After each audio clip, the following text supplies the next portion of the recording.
session, we're talking about faith and families and how to thrive. What are some rhythms and routines and foundations that we can build for our families to grow in faith? And I truly, truly believe that families, chosen or born into, that concept, that idea of family where you are loved and seen and heard and cared for, that can change the world. Yeah.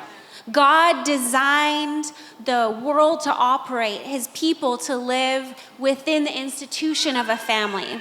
And so I think we've got a lot of ground to cover. Yeah. And we have some incredible, wise, and experienced guests with us this afternoon. We've got the Bonnets all the way here from Saskatoon, Pastor Lucas. Love you, Trina. We got to have babies together. That's so special.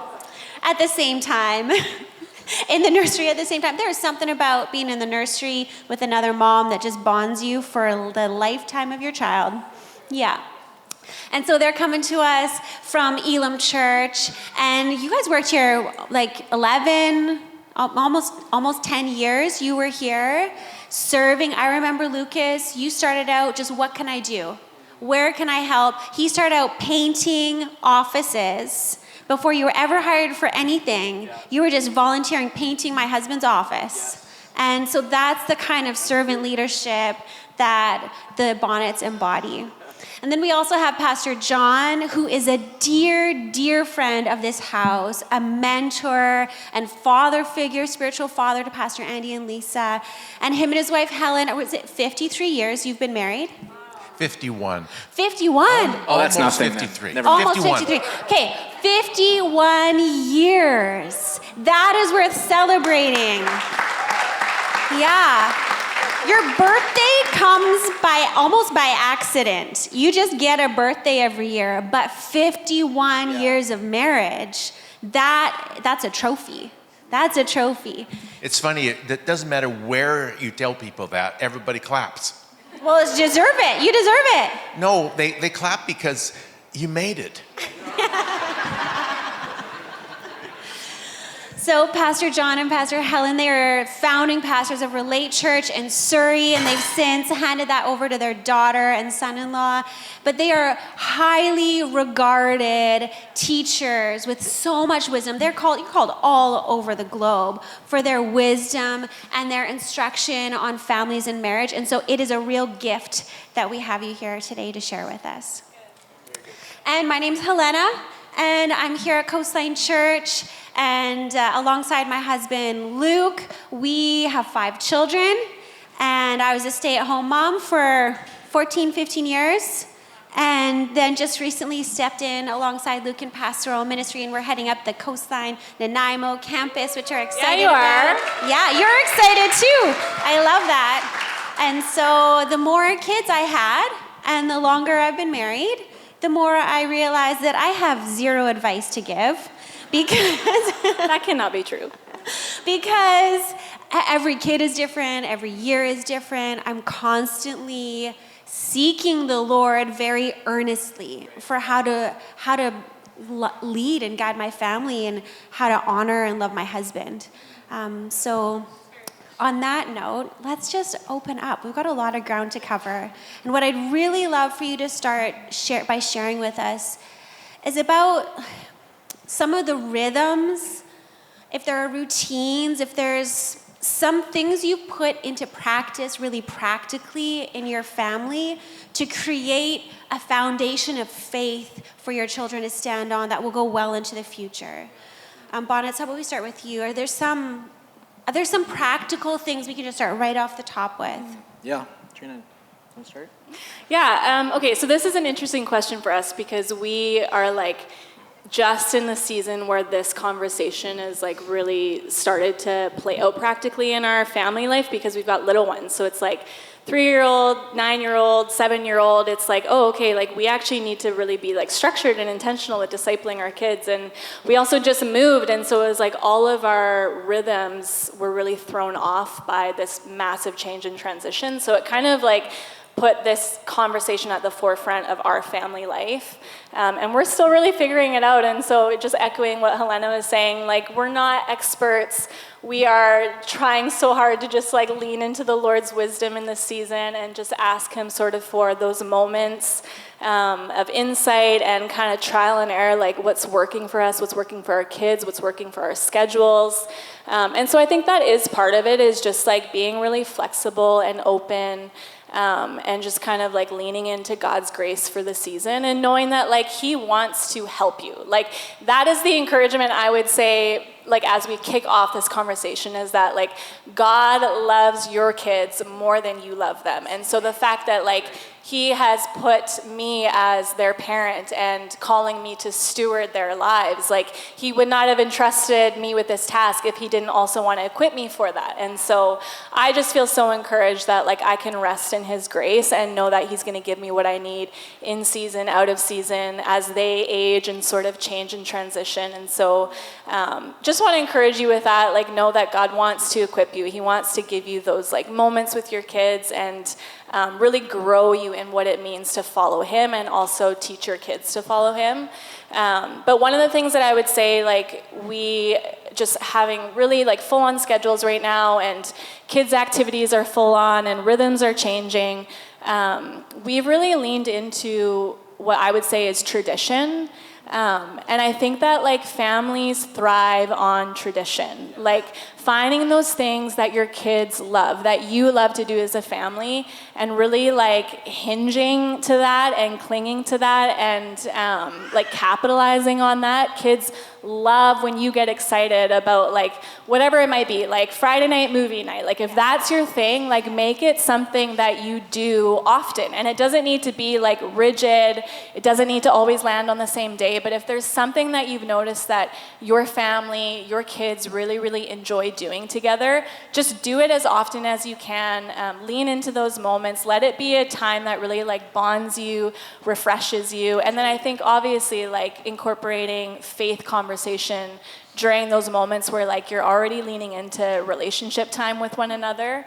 That's really been a win for us in a time that's felt very like we're just trying to get our feet on the ground, and you know there isn't a lot of like structure and routine in our lives. And so tradition has been a big win for our family. Find those things. Like for us, it's on Thursday nights, the weekend starts early, we're watching a movie, we're making spicy popcorn, which is just salt and vinegar on the popcorn, and my boys are obsessed with it right now, and they're like licking the salt and vinegar. It's disgusting, but it creates a moment, like Trina's saying, where we really try and honor dinner time.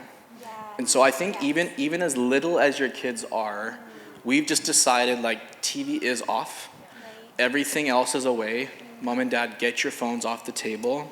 And then, and Pastor Trina, she did such a good job for us. You found us these little Devo cards. And again, a 3-year-old, so that's our youngest. And it's dessert and Devo. And no matter, the truth is, the depth isn't really there. Right. Like, we're not crushing it in theology at the dinner table. Right. But we are crushing connection time. Yeah. We were even talking to our kids, and we were trying to get, like, I'm the way, the truth, and the life. No one comes to the Father except through me.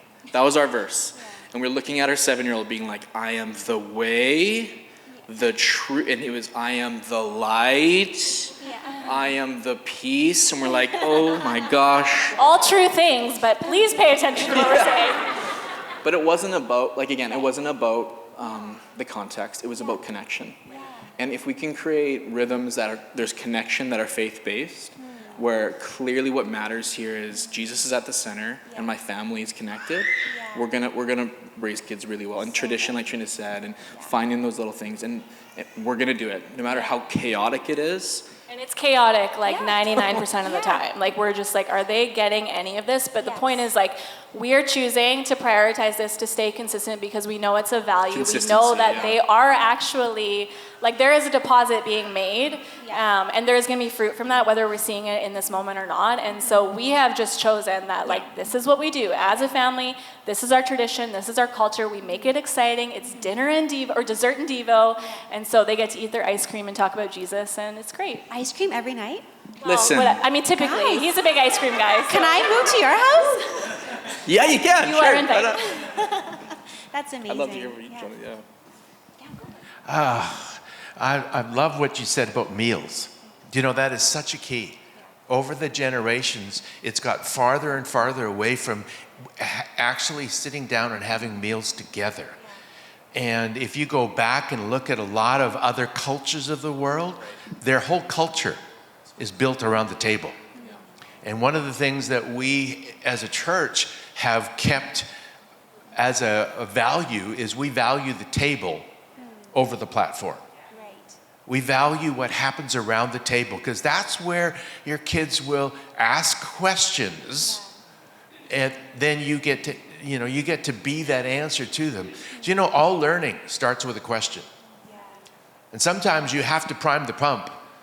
You have to get them thinking about something so they would ask you about something so that you can answer about something. But you need to have that place, and around the table, so important.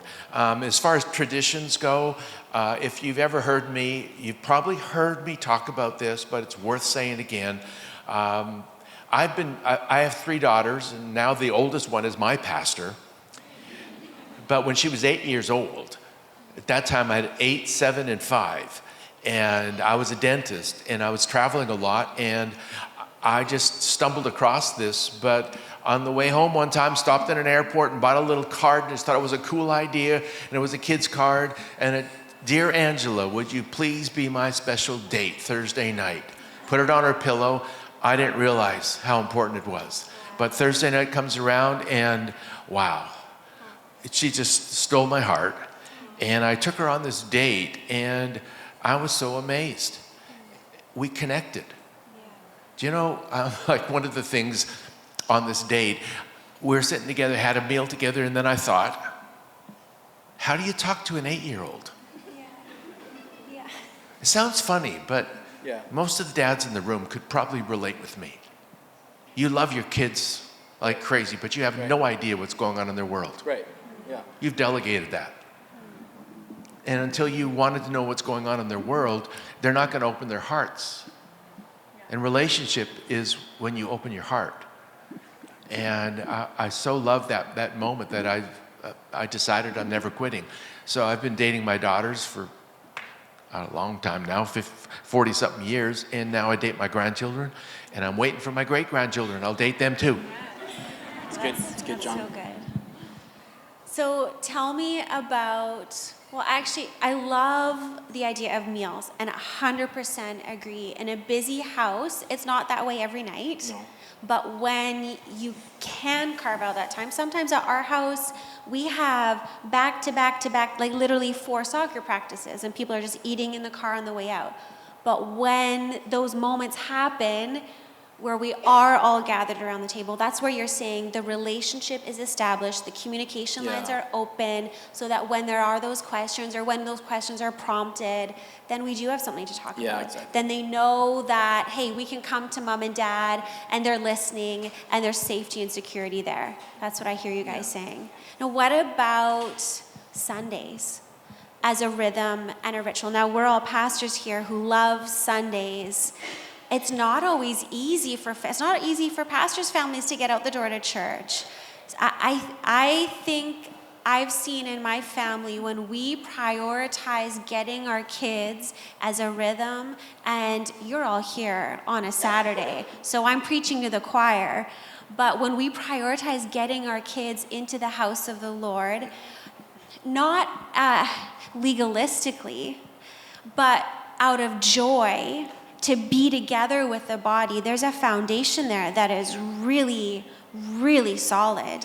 When we can get our kids from a young age, maybe serving at church. I think of one of my guys, for a while, he didn't love the large crowds and the loud music and all the faces and people. And so it's like, hey, we want to make sure that you feel that your Sundays as a rhythm is so essential to us as a family. But if coming into the busyness of church is too much, let's find a quiet room where you can serve. Let's wait till the service is over and go through all the pews and pick up all the garbage, pick up all the communion cups. Let's find a way and a rhythm for the kids to feel like they have a place and a home at church. And I think I found in my family that you'll see the kids running around like they own the place. because they feel ownership over the house of the Lord. Like what they do contributes and what they do matters, and that being for them to be here is important, and building something and serving So the good. Lord. Yeah. And I think that builds a foundation for a lifetime, that they belong in church. Absolutely. Yeah. It's really good. I remember one time Eden Moore, and if she's here, she's gonna hate that I said this. She was doing something, or we were close nearby, and I was like, "Oh, what are you grabbing there? What are you doing?" And she's like, kind of looked at me like, "Do you know who my dad is?" I was like, "Yeah, he's my boss." Like, at the time, but there was like, it just goes back to that ownership. And I know our kids, they run through the chairs and they just feel at home. And I would say too, as parents, you know your kids best. Yeah. I'm going to honor my wife again here. Recently, like we've just been going so quickly, and Trina just recognized our kids actually just needed a break. Yeah. And so she just stayed at, like, again, we're leading together, pastoring together, leading this church together, and she just kept the kids home. Yeah. And it was such a needed break for them, just to breathe. Yeah. And it also showed that when everything comes down to it, and yes, we're leading, and there's 2 services a day, and they're consistent, and we're consistent in our life, our kids come first. Yeah. And I think it really showed our 3 how important they were to us. And I could go and I could preach that day, and it was all good. But Trina just elevated their needs that day. Yeah. But you know what happened? Also, next week, the kids were like, "When is church?" It was like Wednesday, and they were begging to get back in the house because they love it so much, because the consistency had been created. Right. So when we create consistency for our kids, Yeah. that's a safe place. Yeah. We also know when our kids need a break or need something different. Yeah. We, as parents, choose that rhythm. Yeah. Trina chose that. It was the right time for us. And then the next week they were like, "Let's get back in the house," because they felt loved and safe, and they can't wait to go. It's just like, it's where they want to be. Yeah. So you have to create the foundation before you're just pulling triggers like that, right? Otherwise, we're gonna miss that foundation. Yeah. And because I saw it, like by Wednesday, they were like, "Is it church day yet?" Like our 3-year-old, "Church day, I want to go to church. Don't want to go to daycare, I want to go to church." And I was like, "Sunday's coming, buddy." So there's something really powerful about the church being another safe place for our kids, not just home, not just school, whatever it may be. I think too, like this church is meant to be an extension of your family. And so, I think like even back to what you said, Helena, about like us in the nursery together, and it's like you're raising babies, and how many times like I walk through the hallways of our church now, or I remember here at this church and seeing moms who are like just in the hallways, like with their strollers and, rocking their little ones in the car seat, trying to get them, but you're here. And I just feel like the Lord honors that, and he sees that. And I would just say, like, don't forsake that. Like, it is so good, it's so valuable, it's such it's just a place that he wants for you to feel supported and seen and known. And there's a place for you here, even in that season where you're not, retaining or feel like you're being fed by the word necessarily, but like you've got your family, and that is a foundation for you, right? And so, yeah. It's a rhythm, yeah. It's good. Have you ever heard the term or the phrase, "What walks in the parents runs in the kids"? Usually we use it in a negative way, but it really works in a positive way too. And what you want more than anything is not for them to just come to church. You want for them to love church. So do you love church? On the way home from church, what do you talk about? They're paying attention. And I would really encourage you to make a choice to love church. And then if you love church, why? So you're talking, the kids are listening, but you're talking about, wow, did you see so-and-so today? Yeah. How she just, I am so amazed with her. She just is such a blessing to me. And your kids the whole time are listening. And they're going to fall in love with what you're in love with. We've been asked over the years many, many times from pastors, how do you raise your kids to love church? Easy. Love church. Yourself. But then don't keep it to yourself. Well said. Use your words. Well said. That's so good. Now tell me about some of us that may feel like we've missed it. Maybe there are people coming late to faith, and their kids are already at a certain stage of life. Maybe they feel like, some of these rhythms and routines, whether it's family devotional time or I'm here this weekend, but the kids' sports or birthday, getting to church is hard, or maybe there's other rhythms or foundations of faith that they feel like they've just kind of missed the boat. What would you say, let's start with you, Pastor John, to families who feel like I'm just not doing a good job at this, or I would don't just know say, how? welcome to the human race. It's so normal. I've never met a parent that doesn't have a guilt complex. Especially mothers, sorry. The motherhood guilt complex is huge.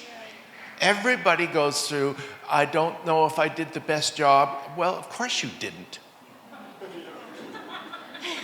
You did your best job. That's all you're asked to do. Did you do the best you knew how to do? And if you did, then learn to be thankful for that and stop letting the devil play the game That's what it is. of let's do it again. Let's go over this thing in your head. The loop just keeps on going. What I could have said, what I should have said, what didn't get said, all that. No. Stop going yesterday. If you do the best you can today and learn to keep doing that, and God has your future. He didn't get your address wrong. He didn't get your kid's address wrong. Right. He didn't get their age wrong. Right. All of that. God's in control. But stop beating yourself up over it. That's so good. So good. I'm thinking about families. Maybe one parent is a really strong believer and is thinking about the other parent. They're not quite running at the same pace in terms of their spiritual maturity. I'm thinking about blended families where kids are going back and forth between different homes with different family cultures, maybe different faiths even, maybe different levels of commitment to Jesus. Bonnets, how can we equip families when they're dealing with some of those tensions? Oh man,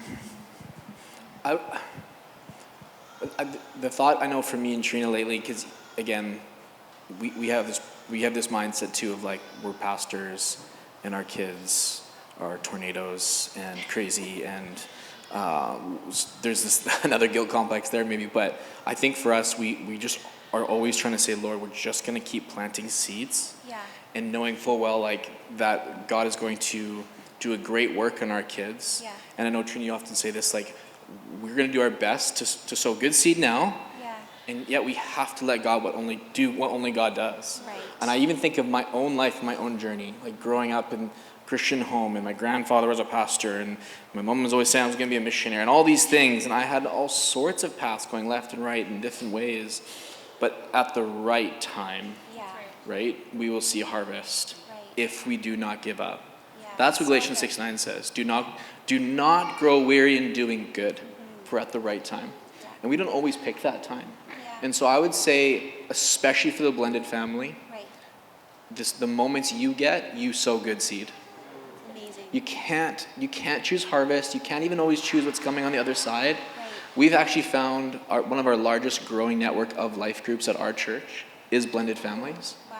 And so them coming together and finding a space where they can really relate, I think that is so important, and I can't even begin to understand that complex, but I would just say finding other families with your dynamics matters so much, because as much as the pastor up front wants to relate, they might not be able to. Right.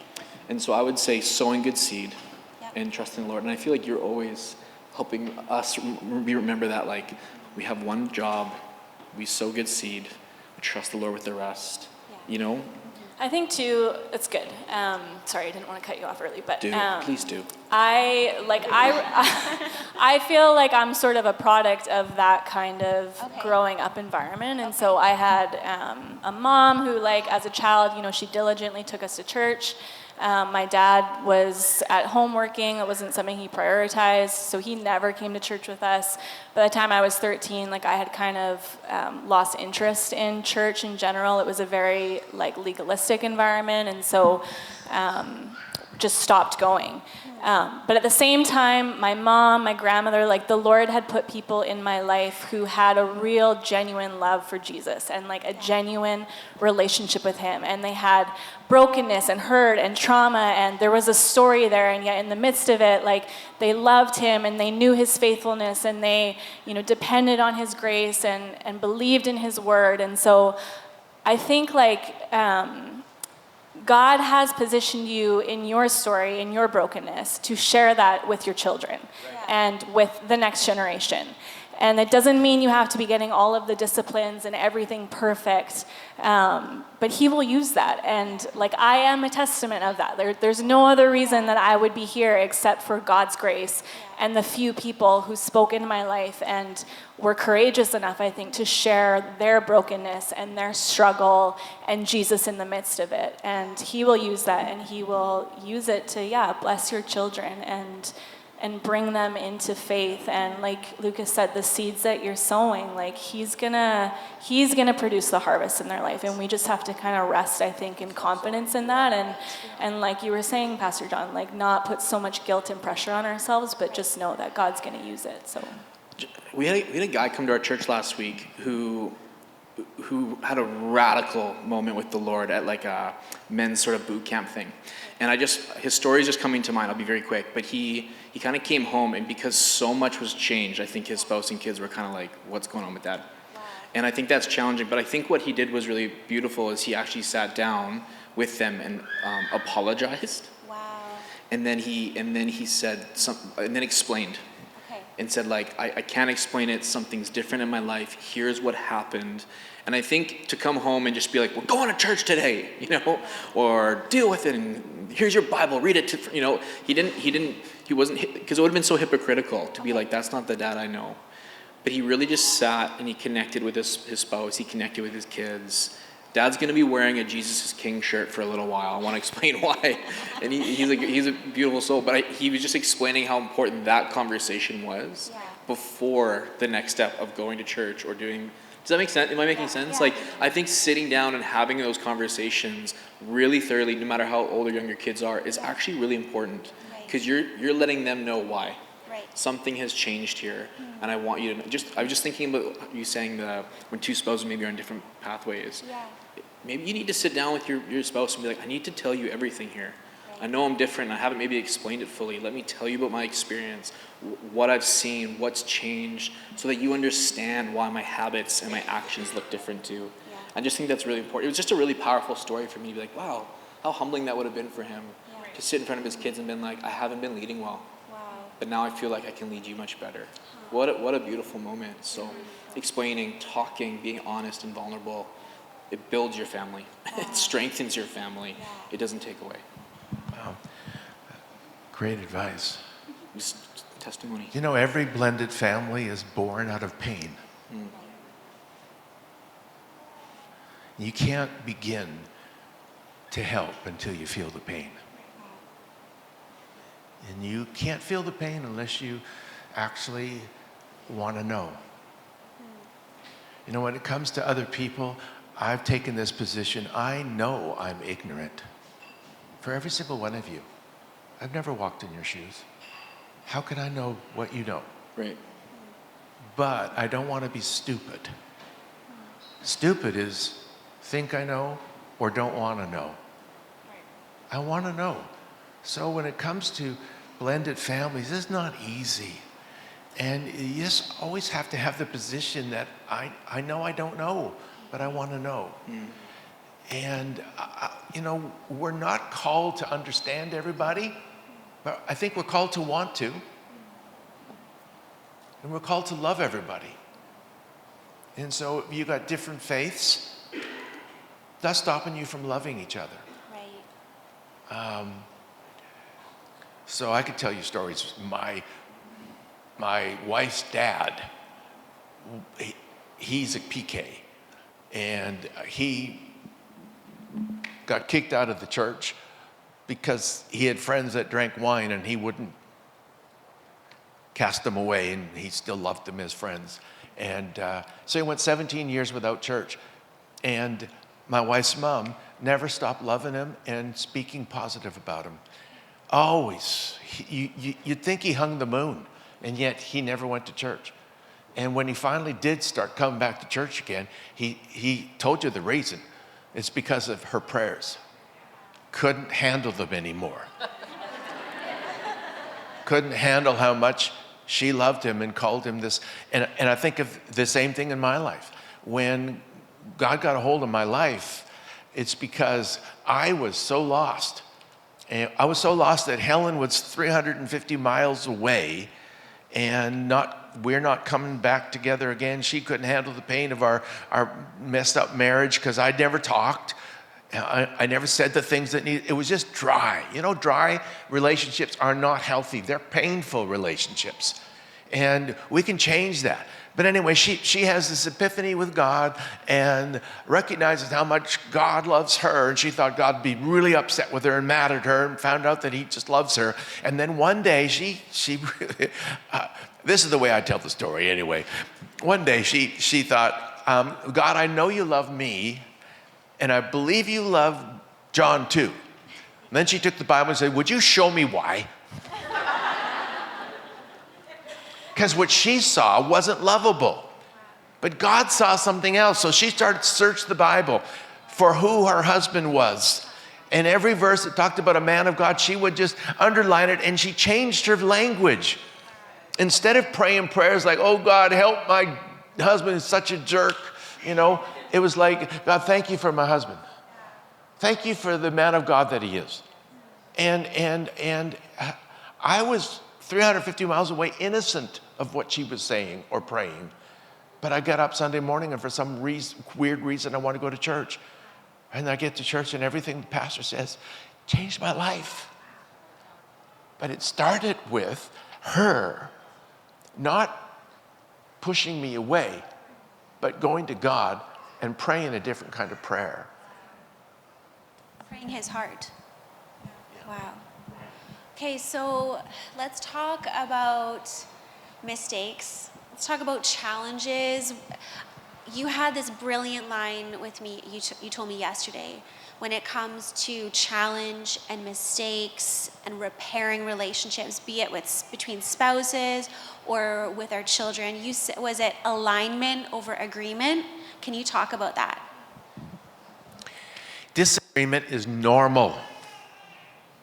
We live in a world today that's gone stupid. And if you disagree with me, you're my enemy. Don't do that. Disagreement's normal. But when you disrespect people, not normal, not good, not acceptable. And to us, we value alignment over agreement. Alignment is we're going in the same direction. We haven't figured out exactly how to do it on the same road, but we're going in the same direction. But agreement is we got it all figured out. And I think if you take that position, you can handle the disagreements. I mean, I just tell my wife, it's okay if you're wrong. I would literally never say that. I don't. It was a joke. Courageous. Oh. Sorry, I just know I'm very rarely correct. So. Okay, can you explain, Lucas, why you would never say that? My wife is so smart. That's why. Sorry, I didn't mean to interrupt. Man, when we talk about disagreement, my mind goes both to kids and marriage. I know for me and Trina, I love what Pastor John's saying, because we often try and think of it as like, we are always on the same team. Even when we disagree, we're on the same team. And so you really have to look at an issue differently, not about the way I see it and the way you see it, but the issue we kind of put out front. And it's like, that's our issue. And we together collectively are trying to figure out, like, that's against us, not us against us. And I think that has helped us, especially because we're not afraid of confrontation. So our dynamic's interesting. Right? Yes, it's interesting. That's a good word to describe.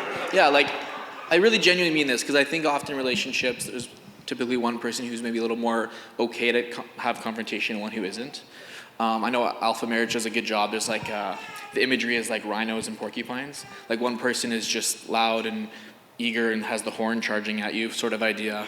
The other person is annoyed and prickly and wondering what's going on. And you're like, are you okay? I'm fine. And you're like, that. We both know that does not mean the same thing. But I'm literally both of those people at the same time, right? God bless you, Pastor Lee. So knowing your spouse is really important.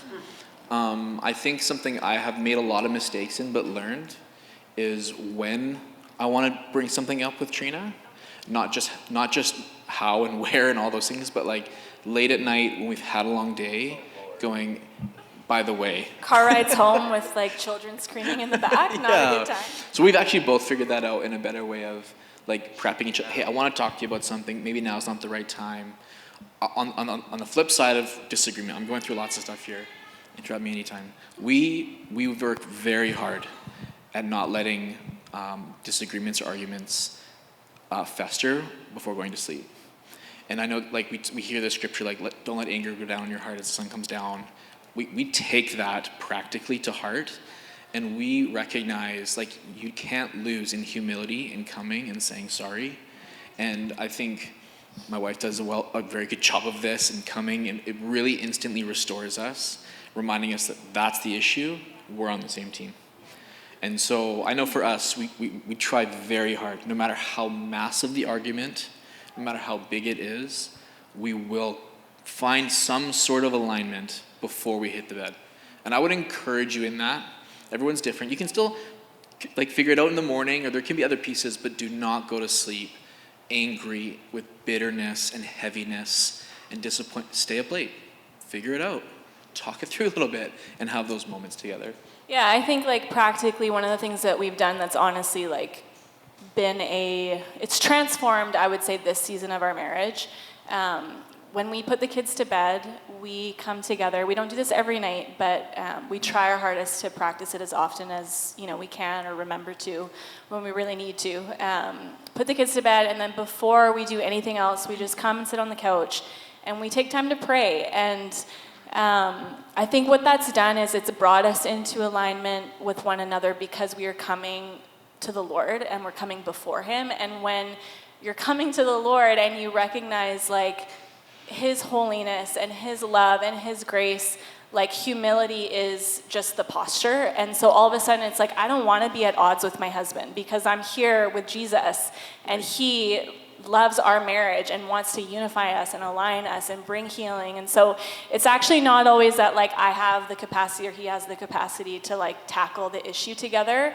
Sometimes before we do that in a healthy way, we just need to actually like sit in God's presence together and allow him to just like Start the work. reground us and recenter us in his love, in his grace, in the truth that like we're in this together and we don't want to be at odds together. And so the only way to do that is to just like come to Jesus with everything that we're carrying that day, all of the burdens, whether it's between our marriage or with our kids or something work related. It's like we just need to come before the feet of Jesus and let him just kind of like lead us. So yeah, that's been a really beautiful and like practical thing that I'm so thankful we've learned at this stage of our marriage.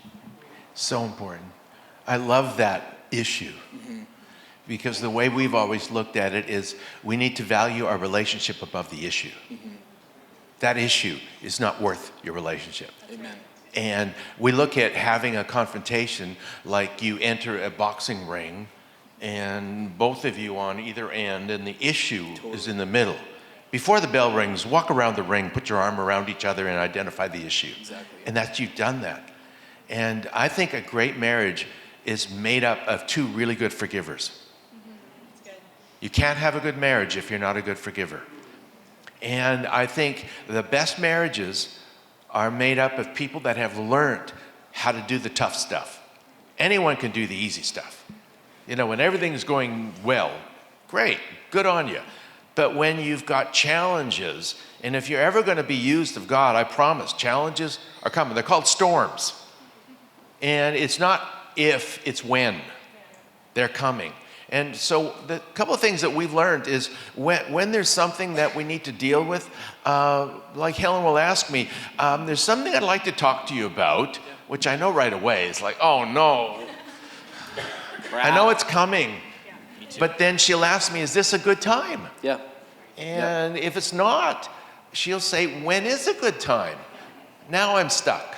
You can't say a week from now or 2 months from now. You actually got to come up with a time. But the bottom line is, I'm not, we can actually sleep and love each other knowing that we haven't got this thing totally figured out yet. Yeah. But when you come to that time, it's a good time, you stick to the facts, you stop pointing fingers at each other, and you ask, help me understand. And you get better at it. And I think that is one of the credentials of a great marriage. We were talking about this recently. You said this to me. You know what we say? No. Once the argument becomes more about pointing the finger, and you always and you never instantly you now have reached the unhealthy point of the conversation. And it's like creating an argument within an argument. What does that accomplish? Like, let's stick to the thing that we're trying to tackle together. We know our big arguments go that way. We don't even know what we're talking about anymore. Have you ever been there? Thank you, Jesus. We're not alone. But I would just say, anyways, please let that be a cue for the next time you find yourself in that moment. We're like, what am I really upset about here? Something I've tried to practice more and more and more is this even worth it? Mm-hmm. Yeah. I think sometimes we feel everything I'm thinking and feeling needs to be heard. This is my spouse, therefore I need to remind him, I need to remind her. Do you? Yeah. Or is this something you need to just take to the Lord, and the Lord's actually doing a deep work in your heart? Wow. Instead of going like, you interrupted me when I was saying, or this. So I think we're not biting our tongue to not be part of the argument. It's that this matters more. Yeah. That's something God's just reminding me of. That's a small thing I can work through. And sometimes my best moment of processing is with Jesus.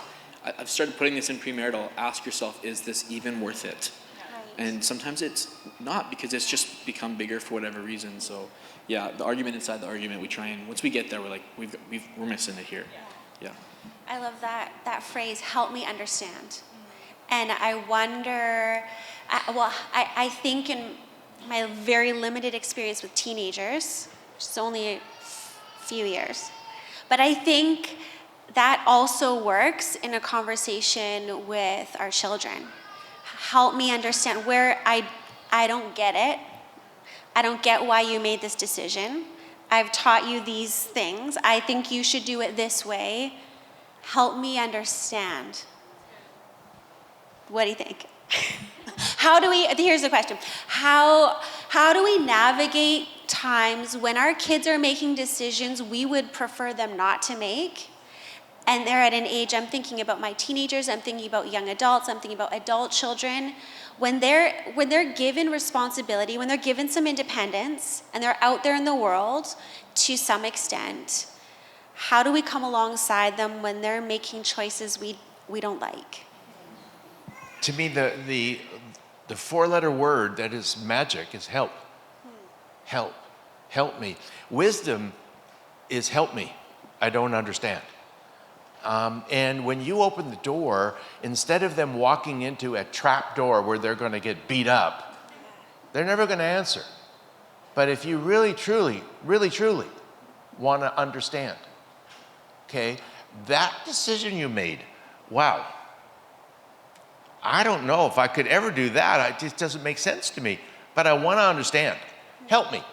Help me understand. And you give them opportunity to open up and talk. And again, that's connection. Right. Connection is not just when everybody's doing good and we're sitting around the kitchen table and blah, blah, blah. No, connection is when I'm not feeling good about myself.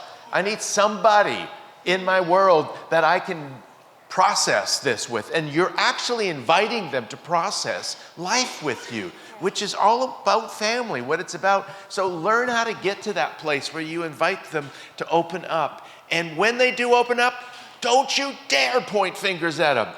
When they do open up, don't you dare tell them you're bad or whatever. No, thank them for it. Wow, really good. Thank you. I really did not understand, and you've helped me so much. Really good. What do you see with Bo? Trina is the best at this. Tell She us, is. Trina. With both, with our middle child. Like we just discipline our children. Like we believe that that's important, that they need discipline, they need correction. And so I think, and sort of like what you said, Helena, every child is different and receives that input differently. And so I think like just valuing trust and a safe place for them to make mistakes. Like we talk often in our home, like this is a safe place for you to make mistakes. Like mommy makes mistakes. I'll talk about the mistakes that I made that day just so that like when we're going into that conversation and sort of needing to bring correction into a decision that one of our kids made, like they understand like this is a safe place. Now let's talk about it. One of the things that we've noticed with Bo, our middle child, is he's quite sensitive and he takes feedback and correction just really personally. Like he does not want to disappoint, but he's also so impulsive.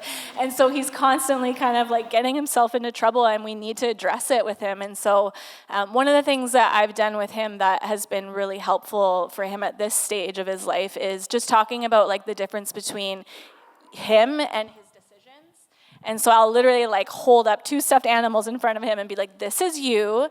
This is your decisions. Right now, mommy is needing to talk about your decisions and how that wasn't a good decision, and I didn't love that decision, but that is different from who you are and how I feel about you and my love for you. And so just like helping him make that disconnect like very visually, I think has helped him a lot to like receive the space of grace and forgiveness and to feel like he can open up and share and even like hear the correction and the discipline that I'm trying to bring to him without feeling like it's this personal attack and feeling shame really. And so I think for like parents with little ones, if that's something that is practical to kind of take, like it's really helped both. So no, like game changing, truly. And I just say that because like our middle, like this is a safe place. He really beats himself up to the point where it comes out almost physically, and he wants to like, and so for him to see his mom look at him and say, "You are always loved. This decision isn't," it immediately allows him to feel like he is in a safe place again. And I think I don't know what book it is, but connection before correction is coming to mind. And I think we're quick to correct because we so badly want our kids to get it. So your desire to correct comes out of a place of love, but your kids need the hug. How can I help you? This is how I see you. Before, that's wrong, do it like this. Yeah. Connection over correction is just really, it's a game changer for us as parents. That's so good. Let me just encourage you though with your middle child. You said that he's so sensitive. Tell him. Praise him. Build him up. Yeah. Encourage him. It's always see the giftings in your kids and build the giftings up and use your words for building the giftings up. Because one day they're not going to be identified as your kid in your house. One day they're going to be out there and they need to know them who they are outside of being your kid in your house. And especially when it comes to brothers and sisters, please hear this one. If I could go back to your age and your kids, I wish someone would have told me this. Ask your kids to help you. Ask them to help you see the giftings and callings in their brother or sister. And then when they tell you, tell them to tell them. Because, Jesus was in his own hometown, but all they could see is the carpenter's kid. And the result was the miracle couldn't happen. And there will be a day when your kids aren't in the same family home and they need to see each other outside of just my sister or my brother. And they need to see the giftings and callings in their sister or brother, or they won't receive what God's put in them. And I know, I've got 3 daughters. My oldest one now is my pastor. And when we made that decision, one of them's like, what? I don't know how this could, you're my mom and dad. We've been raised up and you're going to make her my pastor? Now, I'm exaggerating, and don't you ever bring this back to my family. Being recorded, John, don't worry. It's not Thank being you. recorded. Yeah. But do you get what I'm saying? Yeah, no, it's really good. That's so good. I think I'm seeing a thread here, which maybe sounds really basic, but I think it ties everything together. And that's just simply trusting God. That we can trust God with our kids. That we can trust God with our spouse. That we can trust God with our marriage and with our families and how they operate in the world. And sowing those seeds of connection and of faith and pointing our kids and our families to Jesus and letting go of some of the control that we so desperately want to hold on to. But when we can really release those situations, I think, to God, then he gets to do what he does. Yeah. Which is so powerful and transformational. So good. Thank you guys so much. This has been so rich. Thank you very much. And very personal and deep. We appreciate you.